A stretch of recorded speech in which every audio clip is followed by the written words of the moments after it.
오늘은 열왕기상 제21장 이 아침에는 좀 긴 말씀을 같이 봉독을 하겠습니다. 21장 1절부터 16절까지 있는 말씀을 긴 말씀을 같이 교독하면서 내용을 보면서 봉독을 합니다. 21장 1절부터 16절까지입니다. 그 후에 이 일이 있으니라. 이스라엘 사람 나봇에게 이스라엘의 포도원이 있어 사마리아의 왕 아합의 왕궁에서 가깝더니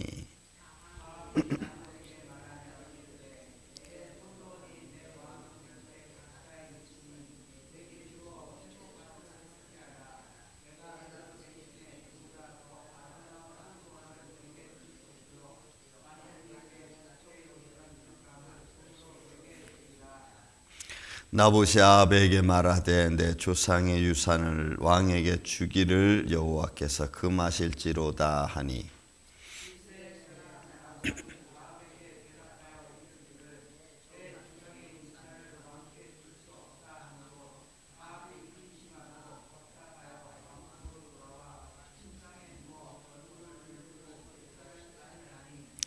그의 아내 이세벨이 그에게 나아가 이르되 왕의 마음에 무엇을 근심하여 식사를 아니하나이까.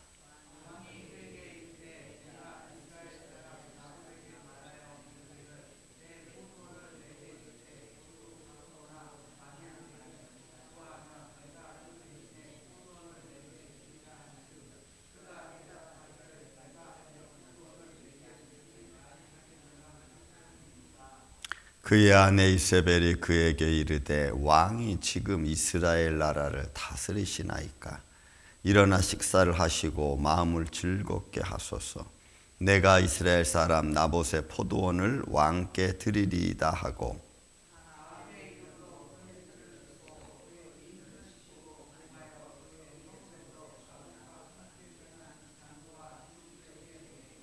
그 편지 사연에 이르기를 금식을 선포하고 나봇을 백성 가운데 높이 앉힌 후에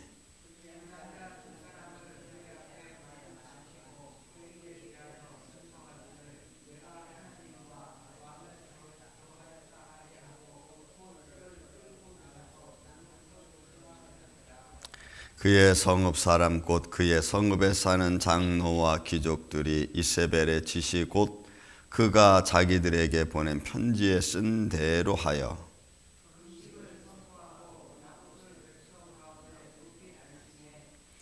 때에 불량자 두 사람이 들어와 그의 앞에 앉고 백성 앞에서 나봇에게 대하여 증언을 하여 이르기를 나봇이 하나님과 왕을 저주하였다 하매 무리가 그를 성읍 밖으로 끌고 나가서 돌로 쳐 죽이고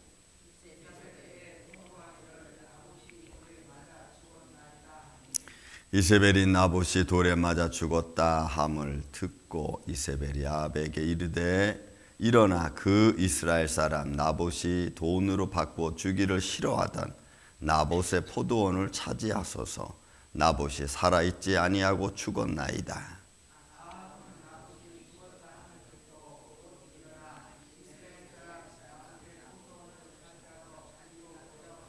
아멘. 참 성경은 재밌어요. 이런 말씀들을 적어놓는 거 보면 무엇을 주는 교훈일까요? 일상적인 일이고 일상적인 생활 속에서 그들이 자기들의 욕망을 취하기 위해서는 하나님도 들먹거리고 이용하는 모습을 우리가 보게 되겠죠. 비록 바알의 선지자 이세벨조차도 하나님의 이름을 들먹거리면서 자기들의 욕망을 취합니다. 여러분, 이 간단한 내용이지만 이 안에는 율법에 관한 내용이 다 적혀 있고 그리고 또 그들이 하지 말아야 될 것도 아주 능숙하게 하나님의 이름을 내밀면서 증거를 조작해서 자기의 욕망을 취하는 그런 모습이 담겨져 있습니다. 우리의 삶도 뭐 다르지 않죠. 사실은 우리의 욕망을 취하고 욕심을 취하고 내가 원하는 것을 갖기 위해서 우리는 때로는 하나님 앞에 앙탈도 부리고 그냥 울부짖기도 하고 마치 진짜인 것처럼 그런 모습이 우리 안에 있습니다. 그런 가운데 오늘 21장에 나와 있는 이 말씀을 한번 여러분이 좀 볼까 합니다. 여러분 21장에 보면은 1절부터 시작해서 4절까지는 나봇의 말이 맞습니다. 왜 맞냐면 나봇은 그가 심중에 이르기를 3장의 심중에 뭘 이루냐면 내 조상의 유산을 왕에게 주기를 여호와께서 금하실지라. 여러분 이 말씀은 이스라엘 백성들이 가나안 땅에서 살면서 처음에 들어올 때 그들이 와서 여호수아를 통해서 전쟁을 하고 남북을 다 통일했습니다. 그리고 제비를 뽑았고 그 제비를 뽑은 가운데 그들은 각 족장별로 다 해서 여러분 땅을 분배받았습니다. 그러니까 땅은 하나님 겁니다. 그렇지만 하나님이 영구히 그의 백성들에게 임대해 준 거죠. 그래서 그들은 땅은 사고 팔 수 없습니다. 그들은 7년이 되면은 되돌려 줘야 되고 놓아 줘야 됩니다. 50년이 지나면 신년을 통해서 그들은 다 주어야 됩니다. 그것이 그들의 율법에 적혀져 있어요.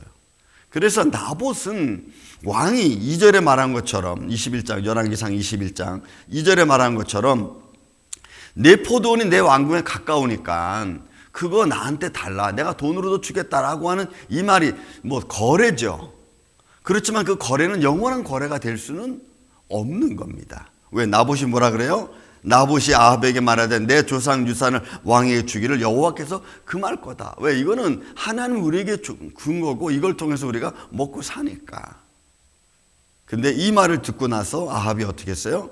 근심하고 답답하여 왕궁에 돌아와서 침상에 누워 얼굴을 돌리고 식사를 전폐했습니다. 그러니까 자기의 욕망을 취하기 위해서는 하나님이 율법으로 정해준 것도 그거 원치 않는 거예요. 그러니까 우리는 말씀을 통하여 주어지는 많은 마음에 감동되어지는 것도 하나님을 위하여 영광스럽게 살아가야 될 그런 마음도 때로는 내 욕망이 내 어떤 즐거움이 그것을 막을 때가 있어요. 아니면 내 즐거움을 누리기 위해서 오히려 하나님의 것을 뒤로 할 때가 훨씬 많을 수도 있습니다. 자, 그래서 음식을 전폐하는 거죠. 그랬더니 그의 아내 이세벨이 나와서 말합니다. 왕이 마음에 무엇 때문에 이렇게 근심을 하고 식사를 거부합니까? 했더니 왕이 또 쭉 얘기를 해요. 6절에 보니까 내가 이스라엘 사람 나봇의 포도원 어쩌고 저쩌고 여기서 갖기를 원하는데 안 주더라. 그래서 내가 지금 마음에 근심이 있다는 거죠. 그랬더니 이세벨의 말이 참 여러분 세상 말로 말하면 기가 찹니다. 왜냐하면 먼저 왕의 위치를 견고하게 하는 것까지는 뭐 괜찮습니다. 7절에 견고하는 것까지는. 그런데 그가 가지고 있는 마음이 뭐예요? 그걸 취하는데 여러분 전혀 주저하지 않아. 그러니까 하나님이 족장을 따라서 주었던 땅 그리고 그것을 가지고 살아가는 백성의 삶을 전혀 개의치 않아. 자기가 취하고 싶으면 그냥 수단과 방법을 가리지 않는 거죠, 여러분. 8절에 보니까 아합의 이름으로 편지를 쓰고 그 인을 치고 봉하여 그 성읍에서 나봇과 함께 사는 장로와 귀족들에게 편지를 보냅니다. 그 편지 내용은 9절 10절. 그 편지 사연에 이르기를 금식을 선포하고, 여러분이 금식은 하나님이 이스라엘 백성들이 하나님께 회개하는 마음으로 자기의 결박을 풀기 위해서 자신을 하나님께 드리는 그런 마음으로서 주어진 게 여러분 금식이잖아요. 하나님의 거룩함을 증거하는. 근데 이들은 지금 뭘 꾸밉니까? 금식이라고 하는 하나님을 향하여 드려지는 거룩함을 자기들의 욕망을 취하는데 여러분 사용하는 거예요. 우리는 그래서 여러분 우리가 금식을 한다든지 아니면 하나님께 나와서 여러분들이 무슨 기도를 하고 어떤 예배를 드리는 마음으로 간다 할 때는 그것이 크든 작든 뭐 가정 예배든 교회 나와서 예배 드리든 또 아니면 골방에 가서 기도하든 그 어떤 것이든지 하나님을 향한 거라면 그거는 너무너무 귀중하고 아름답고 거룩한 겁니다. 그러니까 속되게 할 수 없다는 거죠. 그런데 지금 이세벨은 아합의 이름으로, 왕의 이름으로 도장을 찍고 그리고 금식을 선포하라고 얘기합니다. 금식을 선포하고 나봇을 백성 가운데 높이 앉힌 후에 불량자 두 사람, 이거는 불량자 두 사람은 율법에 나오죠. 한 사람을 재판하기 위해서는 증인 두 사람을 세워야 됩니다. 그러니까 율법을 그대로 이용해. 그는 이세벨입니다. 그는 바알 선지자의 우두머리예요. 근데 바알 선지자의 우두머리인 그 이세벨이 여호와의 율법, 그러니까 이스라엘 백성들은 바알을 섬기긴 섬기되 율법이 그들 안에 있다는 걸 알아요. 그것을 이용하는 겁니다. 그래서 두세 증인, 두 사람의 증인을 세워놓고 그리고 그 앞에 마주 앉혀서 그에 대한 증거를 이렇게 말합니다. 내가 하나님과 왕을 저주하였다. 여러분, 이건 레위기와 민수기 15장 그대로 나와. 하나님과 위정에 대한 불법, 그리고 거기에 대해서 말씀드리는 것처럼 저주의 말을 하면은 성 밖에 가지고 나서 돌로 쳐 죽이라는 것이 여러분 율법이에요. 그러니까 이세벨도 아합도 하나님의 율법을 아는 사람임에도 불구하고 그들은 바알을 섬기는 자의 모습으로 하나님을 백성으로부터 잊어버리게 만든 사람들입니다.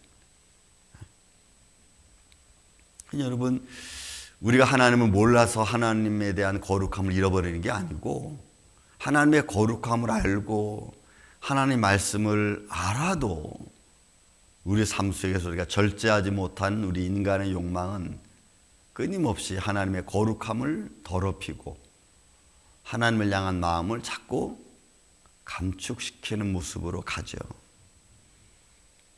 그러니까 하나님의 율법을 빌어서 자기들의 욕망을 취하는 거예요. 두세 증인을 세우고 금식을 선포하고 백성들로 하여금 그죠? 편지를 보내가지고 거짓 증거를 만들고, 그냥 백성들의 마음속에 여호와를 향한 율법은 남아있다는 것을 이용하는 겁니다.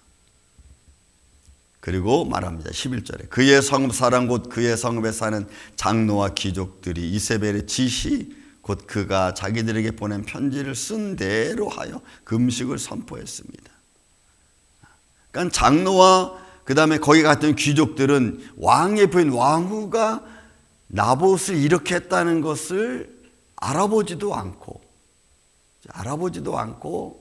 그냥 그 일을 그냥 진행하는 거예요. 그러니까 여러분, 권력의 힘이 어마어마하게 세잖아요. 우리가 상상할 수 없을 만큼. 요즘 우리 너무나 주위에서 일어난 일 너무나 많이 보고 있지만, 그리고 거기 아부하죠. 권력에 아부하고 그것이 진짜인지 가짜인지 우리는 생각할 겨를도 없이 그냥 자기들의 안위에 혹시나 좀 어려움을 당할까 봐 그냥 그대로 진행하는. 여러분, 이런 문제들은 우리 삶 속에서 그냥 비일비재 일어나는 것들 중에 하나입니다. 내 위신을 지키기 위해서, 또 아니면 내 어떤 체면을 지키기 위해서 우리는 어떤 신앙이라기보다도 신앙적인 또 하나님의 어떤 믿음적인 것들은 슬쩍슬쩍 우리가 버릴 때가 아마 많이 있을 겁니다. 체면을 지키기 위해서 버려지는 어떤 믿음의 조각들, 이런. 그리고 금식을 선포하고 나봇을 백성 가운데 높이 앉힙니다. 그리고 그들은 이야기하겠죠. 왕후가 들려준 편지를 백성들 앞에서 이 장로와 귀족들은 아마 읊었을 겁니다. 나봇이 왕을 저주하고 하나님을 저주했다. 그러니까 백성들은 그의 진위를 가리기 앞서 왕족과 장로들이, 귀족들이 말하니까 그냥 백성들은 듣는 겁니다. 진짜냐 가짜냐 뭐 의심적인 것도 있겠지만, 그러나 그들의 권력과 그들의 확증과 왕이 이름으로 지켜져 있는 도장, 문서 뭐 등등등, 거기에 진실은 여러분 없잖아요. 그러니까 진실을 가장한 거짓, 이런 것들이 우리의 삶을 자꾸 구렁텅이에 빠지게 합니다. 믿음을 가장한 거짓, 그죠? 하나님께 찬양과 영광을 드린다는 것이 전제로 한 자기 욕심 뭐 등등. 그러니까 교회가 분란이 일어나고, 제가 지난주 월요일 날 우리 목사님들에서 우리 예배에 대한 얘기 드리지 않았습니까? 그 어느 한 목사님이 그런 말씀을 하세요. 전화가 막 오는 거예요. 근데 그런 전화 중에 목사님 이런 상황에서 무슨 예배를 드립니까? 라는 거예요. 그러니까 그런 말들이 이런 상황이건 저런 상황이건 못하는 것은 어쩔 수 없잖아요. 그런데 말이 이런 상황이 무슨 예배를 드립니까? 라고 하는 말을 듣고 나서 그 목사님이 그럼 오늘 예배는 다 없는 걸로 하겠습니다. 그렇게 한 거예요. 그래서 예배를 안 드렸어요. 여러분, 우리는 우리 상황을 이야기하면서 마치 그것이 이렇게 하는 것이 옳은 거라고 이야기하는 거죠. 하나님을 향한 믿음의 마음이 환경에 우리는 다 휘둘면 앞으로 여러분 더 할 겁니다. 전쟁이 일어나고 물품이 점점 물가가 올라가고 환경이 점점 어려워지고, 그럼 우리는 핑계댈 게 너무 많아요. 하나님께 나아가지 않는 핑계댈 게 너무 많습니다. 근데 그런 것들이 현실적으로 틀린 말들은 또 아니에요. 맞잖아요. 힘든 거 맞잖아요. 근데 그런 상황에서 우리가 어떻게 하나님을 바라보느냐는 게 중요한 거죠. 여러분, 이세벨은 하나님의 율법을 그대로 다 이용합니다. 그래서 불량자들을 세워놓고 금식 선포하고 낭독합니다. 때에 불량자 두 사람이 들어와 그의 앞에 앉고 백성 앞에서 나봇에게 대하여 증언합니다. 이르기를 나봇이 하나님과 왕을 저주했다. 거짓 증언합니다. 무리가 그를 성 밖으로 끌어내고는 돌로 쳐 죽입니다. 그럼 여러분, 이게 나봇만 죽였을 걸로 나오지만 사실은 내면 안 나와. 왜냐하면 나봇의 자녀가 없으면 나봇만 죽어도 it's okay, 괜찮아요. 그러면 끝난 겁니다. 만약에 나봇의 자녀가 있다면 여러분, 이건 상속적인 문제가 또 생기거든. 그럼 상속적인 문제가 생기면 그 상속도 받아야 되는 입장이니까 여러분, 이 아합이 못 가져가. 그러면 그 상속자인 자녀들도 죽여야 되는 거예요. 왜요? 저주받은 가정이 되어버리고 마니까. 그러니까 여러분, 왕 한 사람이 자기 왕궁 앞에 있는 나봇의 포도원 하나 갖기 위해서 거짓을 꾸며내고 하나님의 율법을 이용하고 그리고 사람을 죽이고 자녀들까지 죽이는 거야. 여러분, 세상이 오늘 그렇게 돌아가고 있는, 여러분 우리 주위에 얼마나 많아요. 제가 다 일일이 얘기하기 뭐. 그러니까 백성들은 눈에 보이지 아니하시는 하나님, 율법보다는 눈에 보이는 것을 따라갈 수밖에 없는 거예요. 왜요? 그 앞에는 죽음이라는 엄청난 사건이 자기를 억누르니까. 그러니까 백성들이 여러분 바알 섬기러 가는 겁니다. 그리고 난 후에 이세벨이 통보하기를 나봇이 돌에 맞아 죽었나이다. 이세벨이 나봇의 돌에 맞아 죽었다함을 듣고 이세벨이 아합에 이르되 일어나 그 이스라엘 사람 나봇이 돈으로 바꾸어 주기를 싫어하던 나봇의 포도원을 차지하소서. 나봇이 살아있지 아니하고 죽었나이다. 아합은 나봇이 죽었다함을 듣고 일어나서 이스라엘 사람 나봇의 포도원을 차지하러 갑니다. 여러분, 세상은 이제 점점 더 믿음을 잃어버리는 세상이 될 겁니다.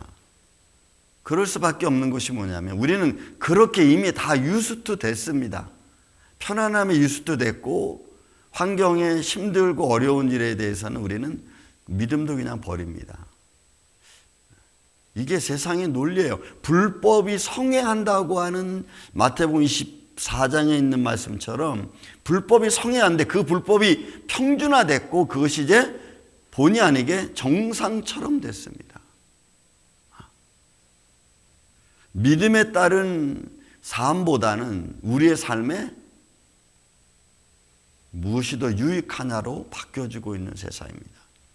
여러분, 힘들고 아픈 것도 하나님 아십니다. 그죠? 그런 믿음의 과정 속에서 그 아픈 것들은 하나님이 이해 못 하시겠어요? 하나님 우리보다 마음이 좁으시겠어요? 아니요. 하나님은 우리의 안전을 지켜주십니다. 중요한 것은 우리가 그런 안전을 지켜야 데서 믿음을 어디에 두고 마음을 어디에 두고 말을 하고 행동하느냐가 중요하죠. 근데 세상은 그런 것 저런 것 생각 안 합니다. 그냥 당장 내 앞만 바라보는 거죠. 우리 삶 속에서 이런 모습들은 이제 평준화됐습니다. 누구도 거기에 대해서 말하지 않습니다. 왜? 현실은 그게 맞으니까. 근데 그 속에 현실에 맞는 말이지만 믿음은 없습니다. 그래서 우리는 현실에 맞는 상황 속에서 어떻게 믿음을 갖고 그 현실을 대할 것인가라고 하는 정말 믿음 잃어버리지 않는 삶과 또 행동과 말과 또 우리의 삶을 그렇게 살아가야 되는 그런 삶의 모습을 우리가 가지고 있어야 돼요. 여러분 보십시오. 아합은 나봇이 죽었다함을 듣고 일어나서 그걸 찾아러 갑니다. 아봇의 마음에 미안함이라는 게 있을까요? 아봇의 마음에 하나님에 대한 두려움이 있을까요? 여러분 없어요.